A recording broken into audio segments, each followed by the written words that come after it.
Okay, so here is the last part. So basically this is the same circuit we discussed previously. So here's the simple RC circuit.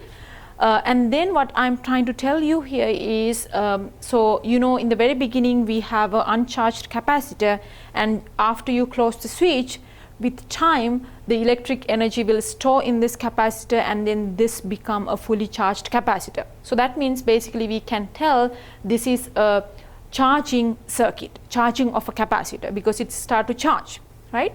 And then here's the same table, so I'm not going to explain this one again. So here's the first table, the same one, and then so this is the charging circuit, and then we need to discuss about the discharging circuit as well. So discharging mean, so now let's assume you have a fully charged capacitor. So if you want to discharge this capacitor, then how we can do that? So this, you know, the capacitor is the electric device that stores electric energy. So that means it's like a battery, you can say, like something like that. So then what happen, how you can discharge it? So the one way you can do it like this. Here's the fully charged capacitor. Okay, this is the fully charged capacitor, and then I'm connecting that fully charged capacitor with a resistor, let's say with a light bulb. Then it become, and then with time what happen, the current will flow through the circuit, and then it becomes a uncharged capacitor. Okay, so here's this, what happens. So let's assume, so let's talk about this circuit. So here, after long time, this capacitor becomes a fully charged capacitor. So therefore the voltage across the capacitor is equal to the battery voltage. We already discussed this one. When time t goes to infinity, Vc is equal to Vb.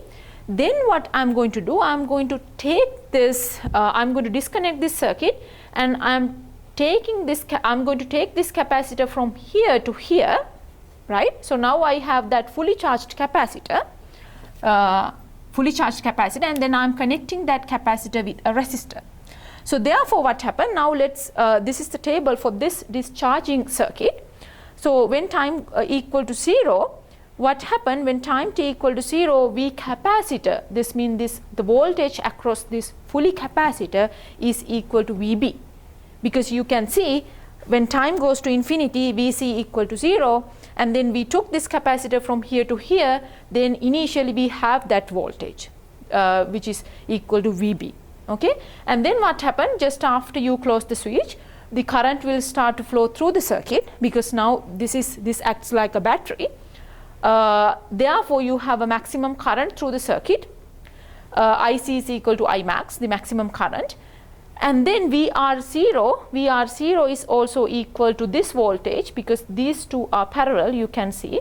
Therefore this voltage VR0 is equal to Vc. That's why you can see these two are equal.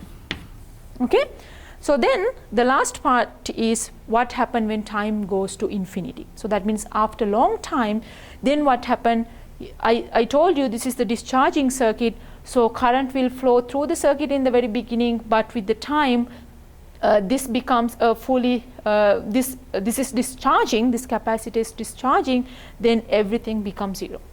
Okay, so here you can see VR0 equals 0, Vc equals 0, Ic is equal to 0. No current will flow through the circuit once it's become fully, because this is discharging. Okay, so here's the discharging of a capacitor. So we will do this part today as well. It's also in your lab handout. So that's all about my introduction. And then homework. So you have to do all problems in your lab handout. I think you have 2 problems to do, problem number 1 and problem number 2, and the extra homework, and you can find this extra homework in Canvas. And I will send you more instruction about the homework. I will send you an announcement. Please check the Canvas. So I will, but these are the basic idea, like you have to do all problems in your book and the extra homework. Okay, so that's it, and hope you understood, and thank you for your listening.